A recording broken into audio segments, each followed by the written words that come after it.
Selamat datang di sesi eksplorasi mendalam kita hari ini. Senang sekali Anda bisa meluangkan waktu untuk bergabung bersama kami. Pernahkah Anda mungkin saat baca berita pagi ini atau pas lagi berurusan sama birokrasi pemerintah yang ribet banget, merasa kalau sistem keadilan kita itu pada dasarnya, cacat? Pasti banyak yang pernah merasakan itu ya. Apalagi kalau melihat ada aturan yang di atas kertas rasanya adil, tapi pas diterapkan di dunia nyata, hasilnya justru menghancurkan hidup seseorang. Nah, betul. Tapi bagaimana jika celah, kebingungan, atau paradoks itu bukanlah sebuah kesalahan sistem? Bagaimana kalau itu semua justru fitur utamanya? Semacam mesin tak terlihat yang bikin hukum itu sendiri hidup. Itu premis yang sangat menarik untuk dibedah. Dan hari ini misi kita adalah membedah tuntas bagaimana hukum itu sebenarnya bekerja ketika dihadapkan pada kontradiksinya sendiri yang bisa dibilang mustahil dipecahkan. Kita akan pakai buku yang sangat provokatif sebagai panduan kita, yaitu karya Gunther Tübner, judulnya Critical Theory and Legal Autopoiesis, The Case for Societal Constitutionalism. Oke, mari kita urai hal ini. Mari kita mulai. Sebelum kita melangkah terlalu jauh, judul buku ini pakai kata autopoiesis. Itu terdengar seperti istilah biologi buat saya. Apa sebenarnya yang sedang kita bicarakan di sini? Anda punya insting yang bagus. Kata itu memang dari biologi. Autopoiesis itu dari bahasa Yunani. Auto berarti diri sendiri, dan poiesis berarti penciptaan. Jadi, dalam biologi, ini merujuk pada sel yang terus memproduksi bagiannya sendiri untuk bertahan hidup.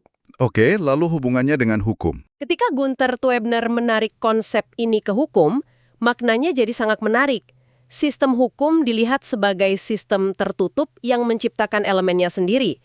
Hukum memproduksi undang-undang baru, keputusan baru, murni berdasarkan hukum sebelumnya.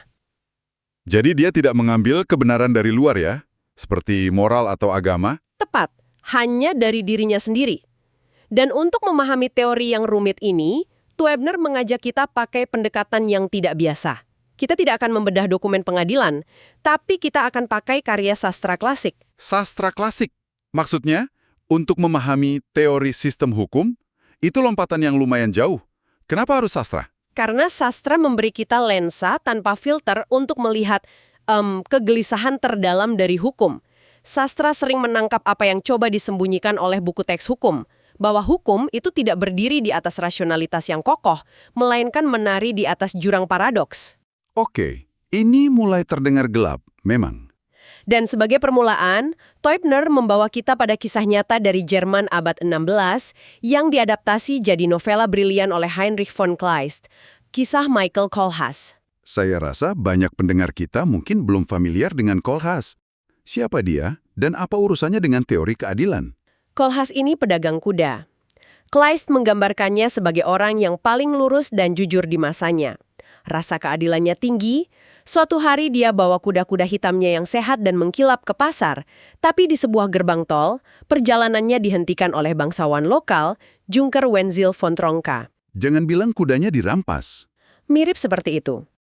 Sang Junker ini pakai alasan perizinan dokumen yang cuma akal-akalan, lalu menyita 2 kuda terbaik Kohlhaas secara sewenang-wenang. Jadi ini pada dasarnya pemerasan berkedok birokrasi kan? Sesuatu yang kayaknya masih sering kita dengar sampai hari ini. Betul sekali. Kohlhaas sebagai warga taat hukum pergi ke kota untuk ngurus izin fiktif itu. Tapi pas dia balik, beberapa minggu kemudian, kuda hitamnya yang gemuk itu sudah dipakai kerja paksa di ladang sang jangker. Kuda itu berubah jadi hewan kurus kering yang hampir mati kelelahan. Wah, marah besar pasti dia. Sangat marah. Tapi dia tetap menempuh jalur yang benar dulu. Dia sewa pengacara, ajukan gugatan ke pengadilan untuk menuntut keadilan. Saya bisa tebak arahnya kemana. Bangsawannya pasti punya semacam kekebalan hukum. Jauh lebih buruk. Jangker ini punya koneksi birokrasi di mana-mana. Gugatan Kohlhaas dibuang begitu saja. Pengadilannya korup. Nah, disinilah ceritanya berubah gelap. Karena sistem gagal total, Kohlhaas ambil tindakan sendiri. Dia jual rumahnya, kumpulkan pria bersenjata, dan balas dendam. Dia memburu sang jangker. Ya, dan dalam prosesnya, dia membumi hanguskan seluruh kota Wittenberg dan Leipzig. Tunggu sebentar. Dia membakar 2 kota besar, beserta orang tak bersalah di dalamnya, cuma demi 2 ekor kuda. Bukannya itu gila? Itu sama sekali nggak terdengar kayak keadilan? Nah, yang sangat menarik di sini adalah, itulah inti argumen Teubner. Claes menulis bahwa rasa keadilannya mengubah Kohlhaas menjadi seorang perampok dan pembunuh. Dia mewakili sisi gelap keadilan. Ketika dorongan mencari keadilan didorong sampai batas ekstrim, itu malah menciptakan ketidakadilan baru. Ketidakadilan yang ribuan kali lebih parah ya? Tepat, membakar kota demi 2 ekor kuda adalah absurditas. Teubner pakai kisah ini untuk mengkritik sosiologi hukum modern. Kritik seperti apa? Apa ahli hukum modern mengabaikan hal-hal liar seperti ini? Banyak filsuf modern seperti John Rawls atau Jürgen Habermas membangun teori di atas rasionalitas yang tenang. Mereka berasumsi kalau manusia berdebat rasional, kita bisa capai konsensus keadilan universal. Mereka abai pada hasrat destruktif pencarian keadilan ala Kohlhaas. Bagi Teubner, asumsi konsensus itu usang di masyarakat kita yang polikontekstural. Polikontekstual. Oke, mari kita perjelas ini untuk Anda yang sedang mendengarkan. Bisa kasih contoh sehari-hari dari masyarakat yang terfragmentasi ini? Biar lebih gampang dibayangkan? Bayangkan ada perusahaan besar yang lagi kesulitan finansial. Dari konteks ekonomi, langkah paling efisien dan masuk akal itu ya PHK massal. Bagi pemegang saham, itu tindakan adil untuk menyelamatkan perusahaan. Masuk akal dari kacamata bisnis? Tapi mari pindah ke konteks lain, kesejahteraan keluarga. Di konteks ini, PHK massal itu adalah ketidakadilan yang menghancurkan masa depan anak-anak. Apa yang adil di satu konteks bisa jadi bencana di konteks lain. Itulah polikontekstuality. Jadi setiap kali kita merasa terjepit kebijakan kantor yang di atas kertas rasanya masuk akal, tapi realitanya terasa tidak manusiawi, kita sedang mengalami benturan konteks ini ya.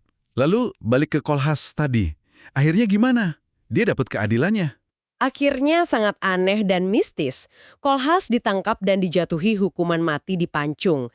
Tapi sebelum eksekusi, ada wanita gipsi misterius yang kasih dia jimat. Jimat? Isinya apa? Isinya secari kertas yang mencatat tanggal kejatuhan dari sang elektor Saksoni, penguasa yang memerintahkan eksekusi itu. Sang elektor kebetulan hadir dan ketakutan, pengen banget tahu isi kertas itu. Tapi di tiang pancung, Kohlhaas menelan kertas jimat itu hidup-hidup di depan sang elektor, lalu kepalanya dipenggal. Wow. Dia bawa rahasia kejatuhan penguasa korup itu ke alam baka, menang dengan cara yang sangat tragis. Bagi Teubner, momen irasional ini krusial. Ini menunjukkan kalau hukum negara atau hukum positif gagal secara tragis, keadilan sejati seringkali melampaui rasionalitas. Hukum positif ya. Cuma untuk memastikan pemahaman, maksudnya ini hukum tertulis yang dibuat resmi oleh negara kan, bukan hukum moral universal. 100% benar. Hukum positif itu undang-undang buatan manusia. Dan ini membawa kita ke pertarungan pemikiran dua raksasa filosofi abad 20. Niklas Luhmann, si arsitek teori sistem, dan Jacques Derrida, pelopor dekonstruksi. Dua pemikir berat nih. Apa yang mereka ributkan? Walau gaya mereka beda jauh, mereka sepakat satu hal menakutkan. Hukum itu dibangun di atas paradoks fundamental. Paradoks fundamental gimana? Kayak duluan mana ayam sama telur? Kurang lebih, tapi dengan konsekuensi kekerasan. Bayangkan konstitusi pertama sebuah negara. Saat otoritas pertama menentukan apa yang legal dan ilegal, tindakan itu sendiri kan tidak punya dasar hukum sebelumnya karena hukumnya belum ada. Oh iya juga. Jadi hukum ditegakkan lewat kekerasan atau paksaan asli dong? Tepat sekali. Hukum dibangun di atas tindakan yang pada dasarnya tidak legal. Ini paradoks yang mengerikan kalau dipikirkan terus-terusan. Iya, revolusi itu dianggap ilegal sampai dia menang dan bikin undang-undang baru. Terus, gimana cara Luhmann dan Derrida menghadapi kenyataan ini? Luhmann itu pragmatis. Jika kita menghubungkan ini dengan gambaran yang lebih besar, Luhmann memilih jalan deparadoksifikasi. Sistem hukum harus menyembunyikan paradoks itu biar bisa jalan. Ciptakan ilusi rutinitas, stabilitas, biar masyarakat nggak lumpuh. Sebentar, berarti Luhmann menyarankan sistem hukum bohong ke masyarakat. Kita harus pura-pura hukum itu suci, padahal fondasinya kekerasan. Itu manipulatif banget. Dia melihatnya bukan sebagai kebohongan konspirasi, tapi fiksi yang mutlak diperlukan agar kita bertahan. Tanpa itu, kita jatuh ke anarki. Di sisi lain, Derrida membenci penyembunyian ini. Derrida pilih jalan sebaliknya pasti? Ya, dia pilih reparadoksifikasi. Dia bongkar semua fiksi itu, dia paksa kita menatap langsung ke jurang paradoks itu, menuntut keadilan mutlak yang tak terhingga, yang nggak akan bisa dipenuhi hukum positif manapun. Jadi Luhmann nyuruh tutup mata biar bisa kerja, Derrida maksa buka mata lebar-lebar walau bikin gila. Ini yang Tubner sebut paranoia timbal balik itu kan? Betul, teori Luhmann itu mimpi buruk buat Derrida, dan tuntutan Derrida itu ancaman mematikan buat stabilitas sistem Luhmann. Biar pendengar bisa lebih nyambung, bisa kasih contoh paranoia timbal balik ini di bidang lain? Misalnya, ekonomi. Tentu, ekonomi juga dibangun di atas paradoks kelangkaan. Saat Anda ngambil barang langka di alam untuk diri sendiri, Anda secara bersamaan nambah kelangkaan barang itu buat orang lain. Dan gimana ekonomi mengatasi absurditas ini? Lewat deparadoksifikasi ala Luhmann. Ekonomi bikin kode biner, kepemilikan. Ada yang punya, ada yang nggak punya. Dengan hak milik dan harga, ekonomi nutupin paradoks awal dan bikin perdagangan jalan terus. Lalu Derrida ngerusak ketenangan ini pakai apa?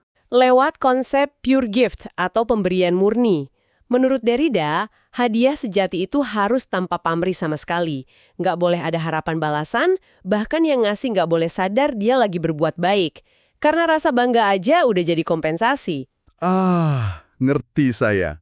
Kayak tradisi kado nikahan. Kalau saya ngasih amplop uang buat temen nikah, terus saya catat di buku, dan saya ngarep dia ngasih nominal yang sama pas saya nikah nanti, itu bukan pemberian murni. Itu transaksi ekonomi berkedok persahabatan. Kalkulasinya udah ngebunuh ketulusan. Analogi yang sangat sempurna. Persis. Bagi Derrida, kalkulasi ekonomi secara konstan menghancurkan pemberian murni. Sama seperti hukum positif yang terus membatasi esensi keadilan yang tak terbatas. Kalkulasi membunuh keajaiban. Gila. Jadi kita kejebak di dua pilihan buruk nih. Menyembunyikan kebenaran demi fungsionalitas kayak Luhmann, atau membongkar semuanya demi keadilan murni yang bikin lumpuh kayak Derrida. Disinilah bagian yang sangat menarik, karena Tobner membawa Rudolf Mitholter masuk. Apa jalan keluarnya? Mitholter sadar kita berhadapan dengan paradoks hukum, bukan cuma konflik hukum biasa. Kalau konflik biasa kayak si A mencuri ayam si B, hakim gampang tentukan salah benarnya. Kalau paradoks? Sebuah tindakan jadi legal justru karena dia ilegal di konteks lain. Ingat contoh PHK perusahaan tadi? Hakim nggak bisa sekedar menengahi. Kalau pakai logika biner konvensional, hasilnya institusi bakal lumpuh. Terus, hakim harus ngapain kalau nggak bisa memecahkan paradoksnya? Mitholter usulkan memelihara paradoks itu. Tugas ahli hukum bukan menghilangkan kontradiksi, tapi mengelolanya lewat keberpihakan yang tidak memihak, atau impartial partiality. Keberpihakan yang tidak memihak, itu oksimoron kan? Prakteknya di dunia nyata gimana tuh? Ini menuntut lompatan eksperimental terus-menerus. Hukum harus memihak ke satu sektor, misalnya dorong inovasi teknologi, tapi juga harus akomodasi keluhan perlindungan data privasi. Hukum itu bergulir inkremental, mencoba mendamaikan tuntutan mustahil tanpa pernah ilusi kalau dia udah ketemu jawaban absolut. Dengar penjelasannya, saya malah kepikiran analogi nambal perahu. Kayak kita lagi berlayar di tengah badai, pakai perahu yang kita tahu pasti bocor. Kita nggak bisa bikin perahunya sempurna. Jadi kita terus nambah lubang yang satu, pindah ke lubang lain, cuma biar hari itu kita nggak tenggelam. Perumpamaan yang sangat akurat, dan ini bawa kita ke pertanyaan pamungkas. Gimana sistem hukum yang terus nambal perahunya ini memandang dirinya sendiri di cermin? Tubner beralih ke perumpamaan Franz Kafka untuk ini. Kafka, sastra lagi nih. Saya tahu Kafka ini kan kerja jadi pegawai asuransi. Dia pasti paham banget gilanya birokrasi. Cerita yang mana? Cerita pendeknya yang sangat terkenal, Di Depan Hukum atau Before the Law. Ceritanya singkat, tapi menghantui. Ada pria dari desa berdiri di depan gerbang terbuka. Itu pintu menuju hukum.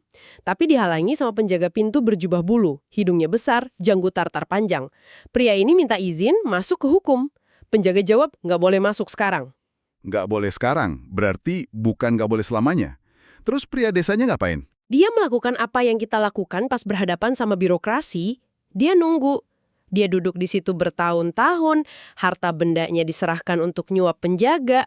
Penjaga terima semuanya sambil bilang, aku terima ini, cuma biar kamu nggak merasa ada usaha yang belum kamu lakukan. Pria itu sampai tua, matanya rabun, saking putus asanya dia sampai memohon pada kutu di kerah penjaga itu buat bantu dia. Mohon ke kutu. Puncak keputusasaan yang tragis banget. Terus gimana akhirnya? Di ujung hayatnya, pria itu tanya satu hal. Semua orang di dunia cari hukum, kenapa bertahun-tahun ini cuma aku yang minta izin masuk pintu ini?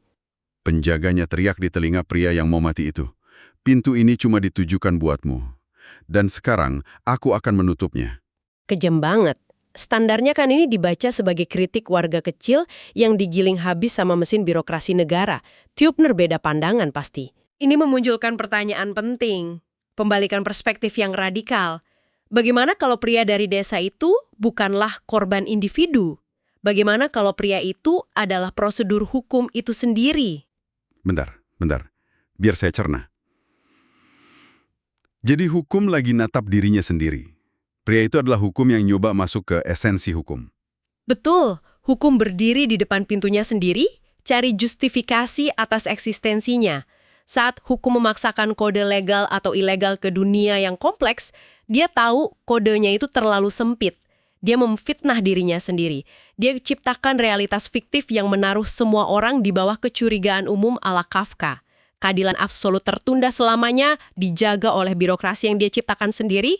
Wow, ini mengubah total cara saya lihat cerita itu. Hukum ngabisin umurnya nembus birokrasi yang dibikin buat prosedur itu sendiri. Tapi tunggu, di cerita Kafka itu kan ada detail di akhir, pas pria itu hampir buta, ada cahaya memancar tak terpadamkan dari pintu hukum. Ada cahaya keadilan di balik pintu itu. Artinya apa? Cahaya itu bisa dibaca dua cara. Pertama, cara Derrida. Cahaya keadilan sejati baru memancar lewat proses negosiasi dan kompromi perhitungan hukum yang melelahkan. Nggak ada transendensi tanpa lewat penderitaan formalitas hukum. Cara kedua? Lebih tragis. Kesadaran di saat terakhir bahwa pria itu atau hukum harusnya nggak usah patuh duduk manis. Harusnya untuk capai keadilan dia memberontak dan terobos penjaga dari hari pertama. Jadi kepatuhan dia justru dosa terbesarnya ya? Tepat. Tapi apapun interpretasinya, keadilan itu nggak bisa dipisahkan dari keburukan dan kekakuan aturan hukum positif. Tanpa hukum yang menghalangi, kita nggak akan pernah lihat cahaya itu. Keadilan secara paradoks sangat bergantung pada institusi hukum yang cacat. Luar biasa. Kita udah menempuh perjalanan intelektual yang gila hari ini. Mulai dari Michael Kohlhaas, si pedagang kuda yang bakar kota demi keadilan, terus masuk ke paranoia timbal balik antara fiksi Luhmann dan kebenaran Derrida yang melumpuhkan, terus nambal perahu bocor ala Wechtolter, sampai akhirnya berdiri bareng Kafka, melihat hukum yang mati tua di depan pintunya sendiri. Gen, pelajaran terpenting bagi Anda, para pendengar, adalah lepaskan ilusi bahwa hukum itu mesin hitung sempurna. Hukum itu sistem yang hidup, penuh cacat dan kontradiksi. Saat Anda merasa dirugikan sistem yang rumit, ingatlah, sistem itu lagi berjuang mengelola paradoks eksistensialnya. Keadilan selalu ada di garis batas antara perhitungan birokrasi dan harapan tak terhingga kita. Sudut pandang yang sangat mencerahkan. Sebagai penutup dari penelusuran materi kita hari ini, saya ingin tinggalkan Anda dengan satu pemikiran provokatif. Kalau kebenaran mutlak dari keadilan baru kelihatan sekilas pas pintu mau ditutup, apa artinya ini buat aturan-aturan raksasa yang lagi kita ciptakan sekarang?